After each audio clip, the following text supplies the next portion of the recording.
আম পান্না তোমরা হয়তো আগে বাড়িতে বহুবার বানিয়েছো, তবে এইভাবে বানালে স্বাদ সবথেকে ভালো আসে।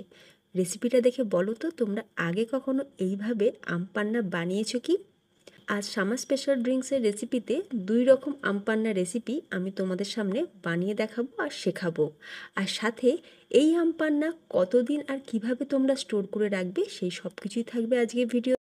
নমস্কার, আমি রমা, বেঙ্গলি পাকশালায় তোমাদের সবাইকে স্বাগত। তাহলে চলো আজকের রেসিপি শুরু করা যাক। আম পান্না বানানোর জন্য আমি এখানে একটু বড় সাইজের কাঁচা আম নিয়েছি। চেষ্টা করবে আম একটু বড় সাইজের নেওয়ার, তাহলে অল্প পরিমাণ আমেতে বেশ অনেকটা আম পান্না তৈরি হবে। এবার আমরা আমের বোঁটাগুলোকে কেটে নেব। এইভাবে বোঁটাগুলোকে কেটে নিলে আমটা সিদ্ধ হওয়ার পর খোসা ছাড়াতে সুবিধা হবে। এক এক করে আমি সব আমেরই বোঁটাটা কেটে নেব। আচ্ছা, অন্যদিকে আমি গ্যাসের ওপর একটু জল গরম করার জন্য বসিয়ে দিয়েছিলাম, আর জলটা একটু উষ্ণ গরম হয়ে গেছে।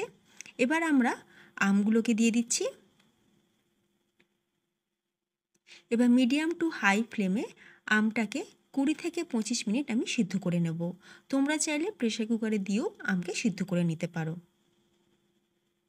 আচ্ছা, এবার দেখো 20 মিনিট পর আমি একটু চেক করে নিচ্ছি। এই রকম একটা ছুরি বা কাঁটা চামচ দিয়ে তোমরা চেক করে নেবে।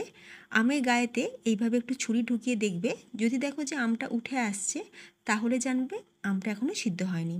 আর যদি দেখো যে আমটা উঠছে না তাহলে বোঝা যাবে আমটা আমাদের সিদ্ধ হয়ে গেছে। আর এই যে দেখো আমটা কিন্তু আমাদের সিদ্ধ হয়ে গেছে। এবার আমরা আমটাকে তুলে নেব। একটা টঙের মাধ্যমে আমগুলোকে তুলে নিচ্ছি।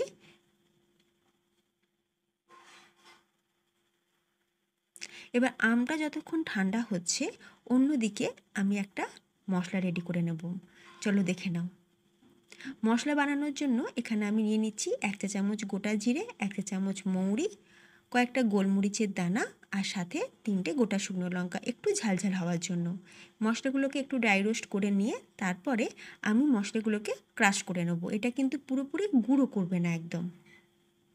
তো মশলা রেডি হয়ে গেছে, আর অন্যদিকে আমাদের আমটাও কিন্তু ঠান্ডা হয়ে গেছে। এবার চটপট খোসা ছাড়ানো আর আমের পাল্পটাকে ভালোভাবে বার করে নেওয়ার জন্য আমের গায়েতে একটা দিকে এইভাবে কাট লাগিয়ে নিলাম। নেওয়ার ফলে কি হবে, আমের খোসাটা যেমন চটপট করে ছাড়ানো হয়ে যাবে, তেমনি আমের পাল্পটাও খুব সহজে বেরিয়ে আসবে। একটা চামচ দিয়ে এইভাবে আমের পাল্পটাকে আমি খোসা থেকে বার করে নিচ্ছি।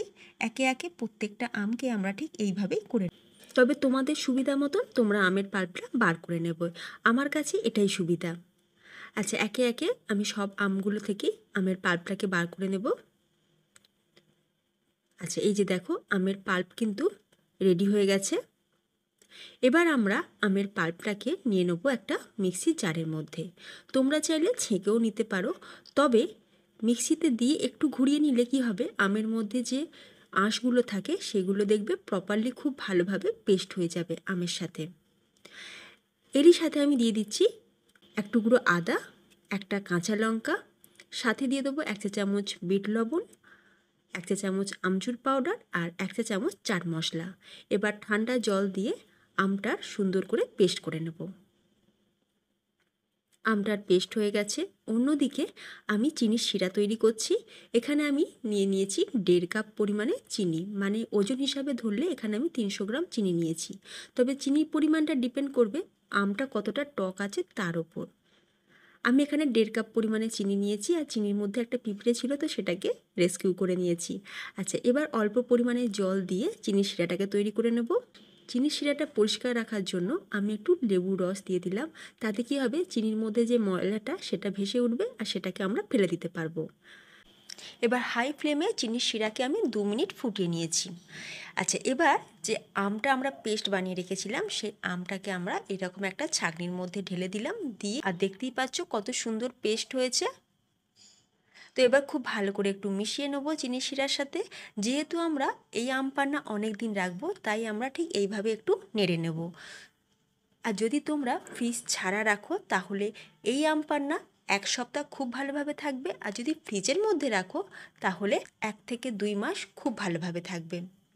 আচ্ছা, এবার এই ম্যাঙ্গো পাল্পটা খুব বেশিক্ষণ নাড়ার দরকার নেই, যেহেতু এটা অলরেডি কুক আছে।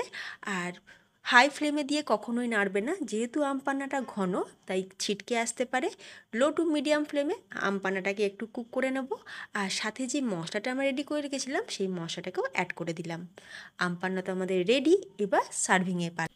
সবার প্রথমেই আমি গ্লাসে গায়েতে একটু লেবু মাখিয়ে নিলাম, আর অন্যদিকে নুন আর লঙ্কা গুঁড়ো দিয়ে একটা মশলা রেডি করে রেখেছিলাম, তো তার মধ্যে গ্লাসটাকে কোট করে নিলাম। দেখতেও সুন্দর লাগবে, খেতে তো অবশ্যই ভালো লাগবে।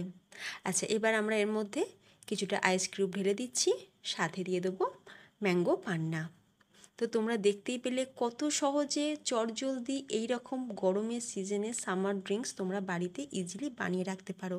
বাড়িতে হঠাৎ গেস্ট এসে গেলে এইভাবে আম পান্না যদি তোমাদের ফ্রিজেতে স্টোর করে রাখা থাকে তাহলে দেখবে তোমাদের দিতেও সুবিধা আর গেস্টদেরও খুবই ভালো লাগবে। এবার বানাবো গ্রিন আম পান্না। তো তার জন্য দেখো কিছুই না, গ্লাসের মধ্যে কিছুটা আইস কিউব দিয়ে তাতে আম পান্না দিয়ে এবার আমরা দিয়ে দিচ্ছি পুদিনা পেস্ট। এখানে কিছুটা পুদিনা পাতা অল্প বরফ দিয়ে পেস্ট করে রেখেছিলাম। একটু বরফ দিয়ে পেস্ট করলে পুদিনা পাতার কালারটা খুব ভালো থাকে। সেই পুদিনা পেস্ট দিয়ে দিলাম, দিয়ে খুব ভালো করে মিক্স করে নিলাম। ব্যাস তৈরি গ্রিন ম্যাঙ্গো পান্না। তো দুই রকম সামার ড্রিঙ্কস তোমাদের কেমন লাগলো অবশ্যই আমাকে কমেন্টে জানিও।